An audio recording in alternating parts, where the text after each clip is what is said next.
Welcome to the UCL Instant Reactions. The games just concluded.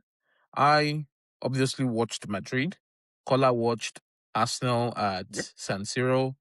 And before then, we watched Bodo Glimt versus Man City, where Man City traveled and lost away 3-1 Yep. to Bodo Glimt. And there is no other place to start than that. Kola, what are your reactions to Man City's performance?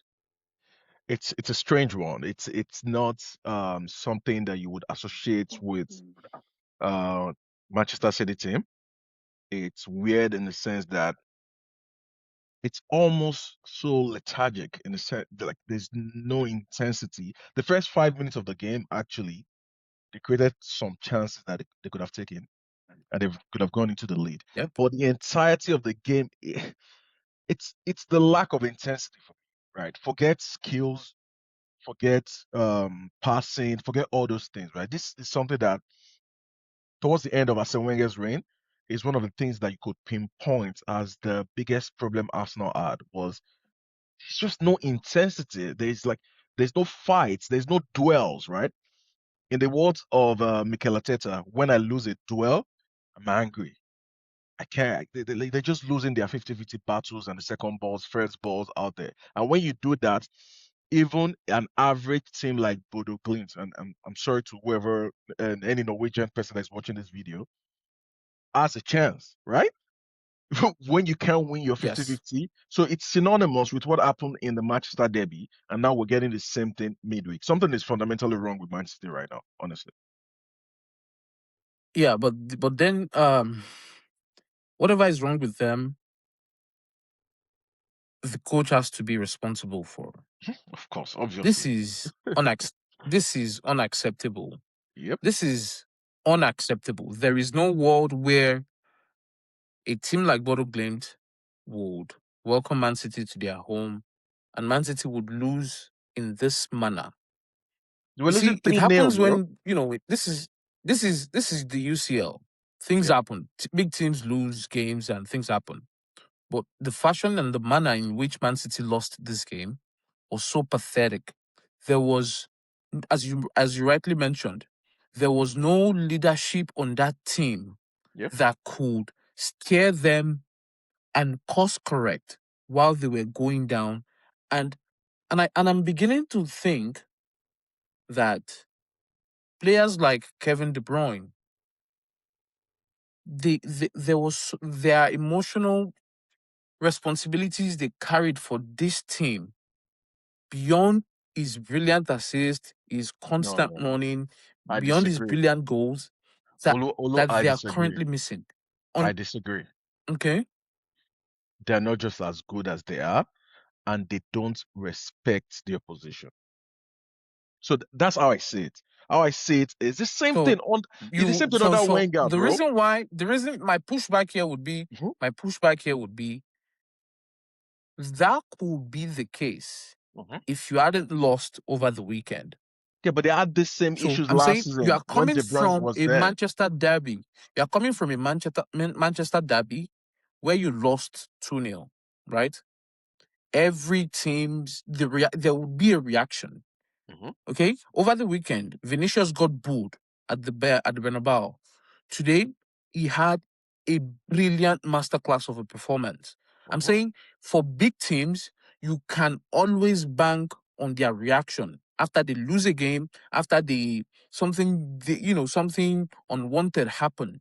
There's usually a reaction. For this team, there's no reaction. There's no player there that understands the gravity of the team to hold them and say, no, we are not losing this game. This is Man City, bro. This is a squad that is almost $1 billion It's worth. almost. It's probably more than a You billion. have the best, you have the best striker in the world.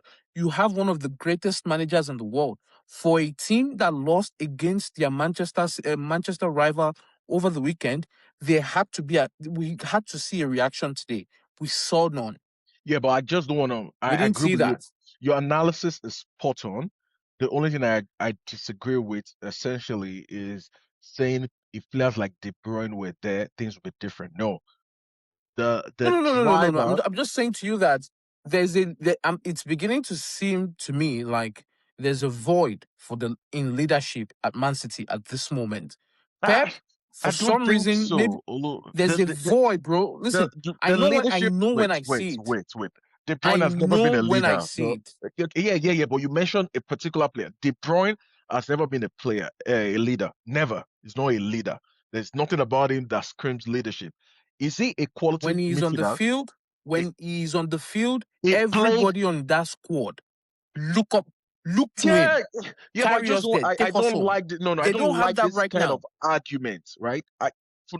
Your argument is flawed in the sense that Man City have enough player to beat Bodo Glimt, regardless of what Bodo Glimt is, right? The problem with Man City right now Bro, is they could have lost 6-1 today. yes, but they have. Do Bodo they Glimt have the had chances. yeah? But do they have the players to beat Bodo Glimt?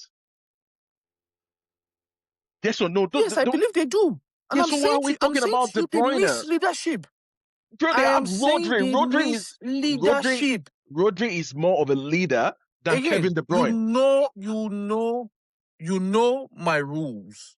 Okay. My my rules include when a player is returning from a very long injury, which Rodri is, I give them time to settle in.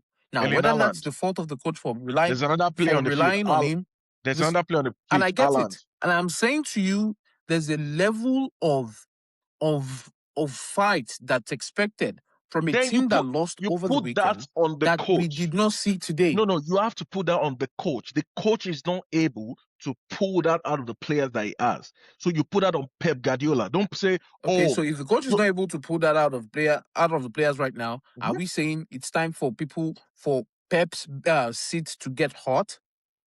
It has to be on the hot seat. So it's one or the other. I mean, it's difficult to say you Pep City is gonna be. He's not coaching Barcelona or Real Madrid, bro. That's the problem, right? If he was a coach of Barcelona or Real Madrid, it would be under pressure. He's Yeah, but I'm coaching saying Manchester City. an owner that spends the way Sheikh Mahmoud or something spends, they don't expect this.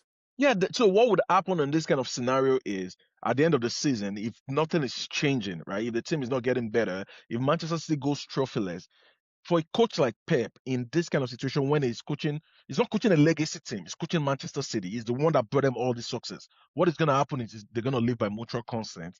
It's going to go his way.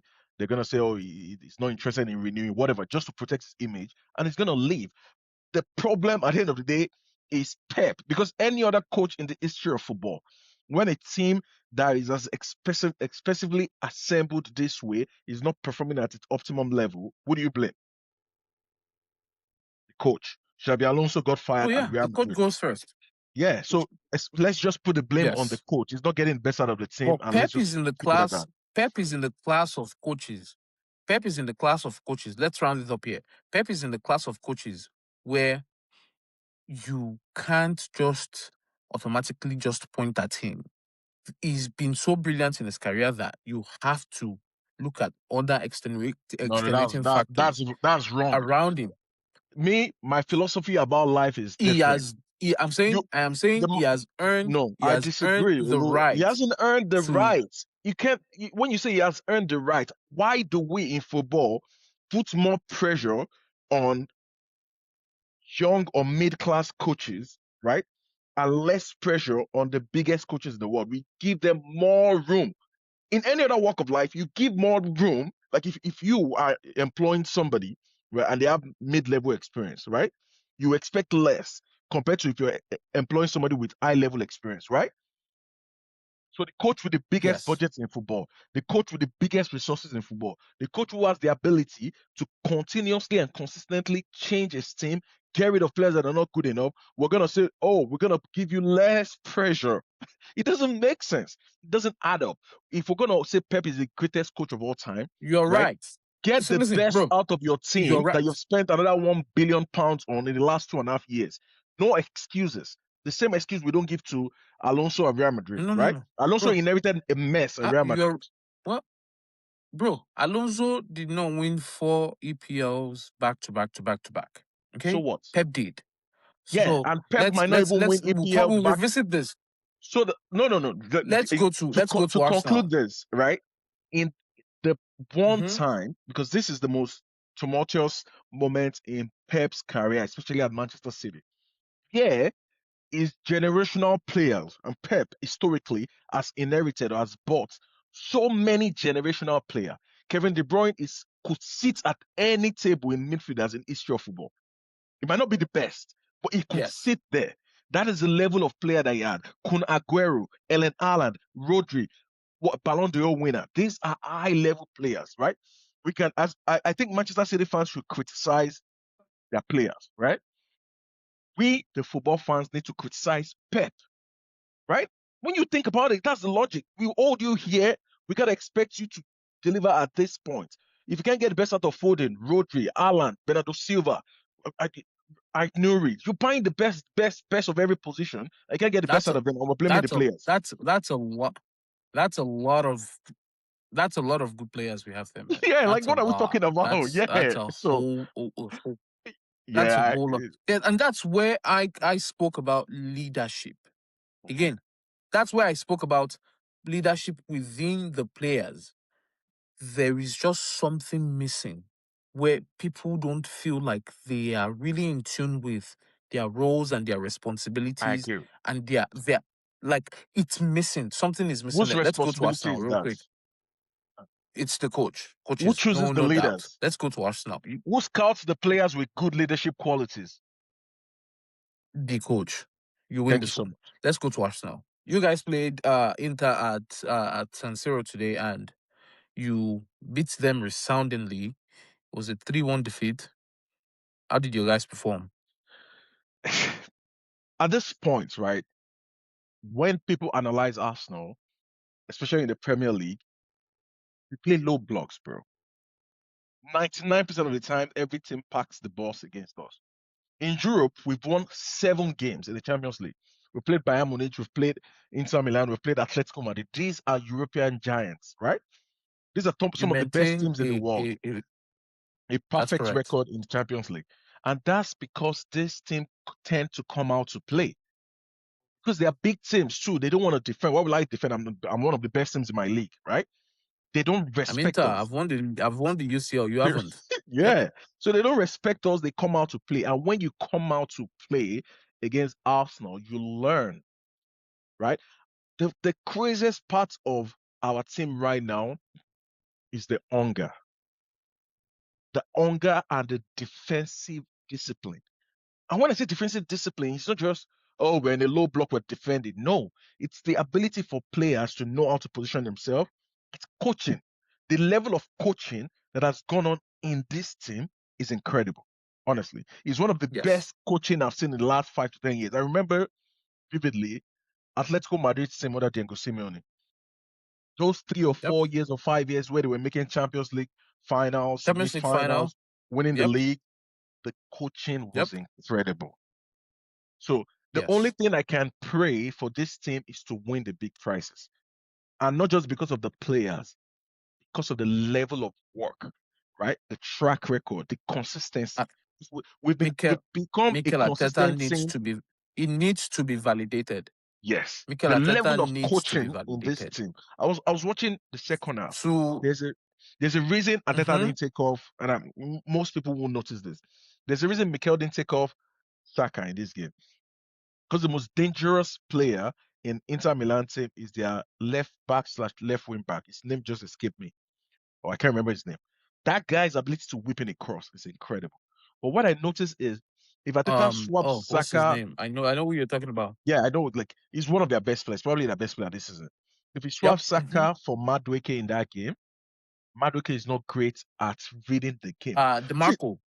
DiMarco, right? The reading Saka's ability to read how to position myself, how to position my body, when to press, when not to press. Those things are due to coaching, bro. And who is Yes. the epicenter of Ateta's coaching masterclass? Is Saka. Is Coach Yes. Saka to Yes. from a team standpoint? I know people look at it from an individual standpoint. Don't just look at what players are doing on the ball. Look at what players do off the ball. We're probably the best team off the ball, out of possession team in the entire world. it's incredible. And kudos Yes. to Mikel Yes. and his Yes. coaching team. And I just want us to win the big prizes. Gabriel, Salib, look at Mosquera. Mosquera came in, bro. He was incredible. What he did is the same thing that he asked Mosquera to do against Bayern Munich. Man-to-man press. We pressed the living hell out of Inter Milan today. Press them. Saliba is going high. Mosquera is going high against their center forwards. We took a lot of risk. So it was an incredible performance, bro. I'm so excited. I'm excited And you for see, what this season could and produce. you see, I'm happy you were able to go on that rant and get it out of your system. Because when people make, and you're right, in Europe, teams there, they don't want to sit back and wait for you and attack you on the counter.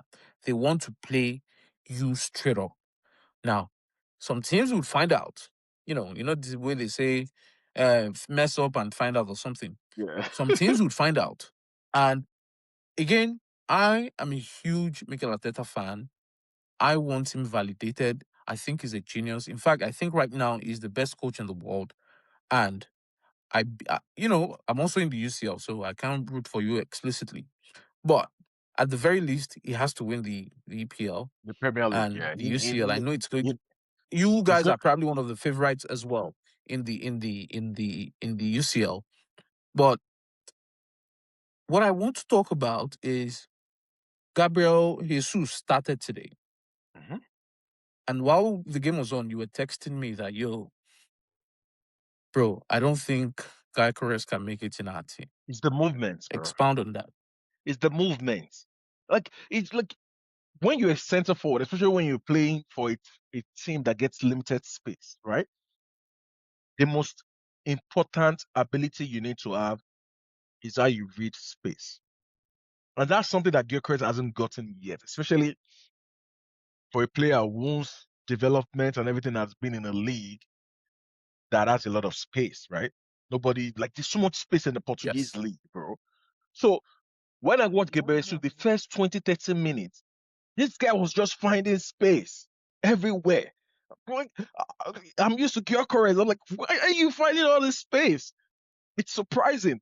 And that was like, after he scored, I texted him, like, bro, this, I don't think Gyökeres is making it in this team because you have Gabriel Jesus, who is looking better, and you have Kai Havertz, who most Arsenal fans will believe that is better in that centre forward position than any of our players. Because what Kai Havertz gives us is the pressing, the better presser than any of those two players, is the height, Hard work. the, the hard work, the ability to defend from the front, his relentless nature, his ability to bring other players into play.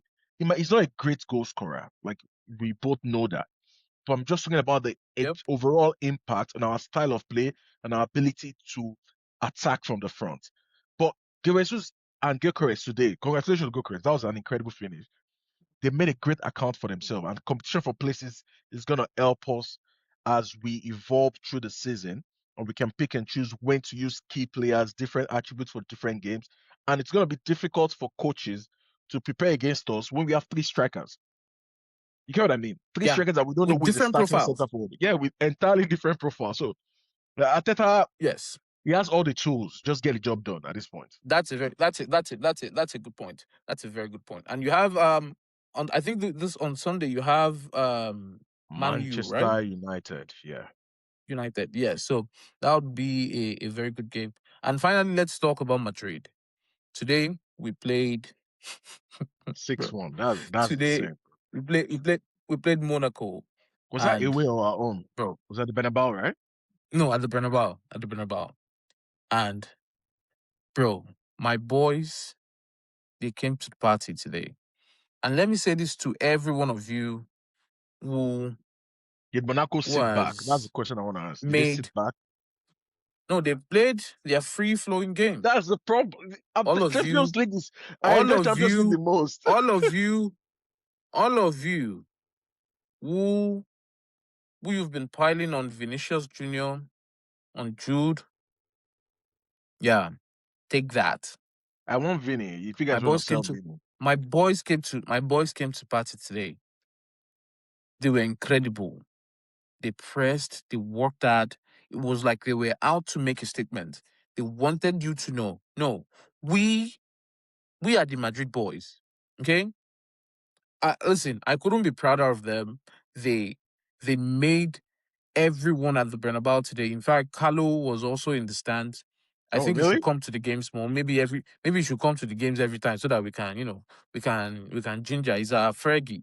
So the point is, we played today like we were out to make a statement. Vinny got a goal. He had like 2 or 3 assists. Jude got a goal. Mbappe What scored two. who was the center forward today? Kylian. Hmm. Kylian was a center forward. Mastantuono played right wing, and Vinny played left wing. But the point is, I'm sure Arbeloa, kudos to you. The point that what I'm saying so far is that he's allowing the boys To be express themselves. themselves. Yeah. Again, bro, don't be too rigid. Let them express themselves. Maybe Now, in the bigger against teams games. that are Right. Against teams that are more disciplined and better teams on paper than probably us or something, the Yeah. approach might be different. But let these guys enjoy themselves. Okay? Yep. The Bernabeu give them a huge ovation today, and I couldn't be happier. So we'll leave this one here today, and we'll be back with more reviews and reactions when Maybe we tomorrow. tomorrow There's for some Champions League games tomorrow. for the So game. Yeah, for the games tomorrow. Okay? if you have been here All right. this And long, I please don't forget to like the video, subscribe to the content, and have a blessed day. Thank you. Bye bye. Yep.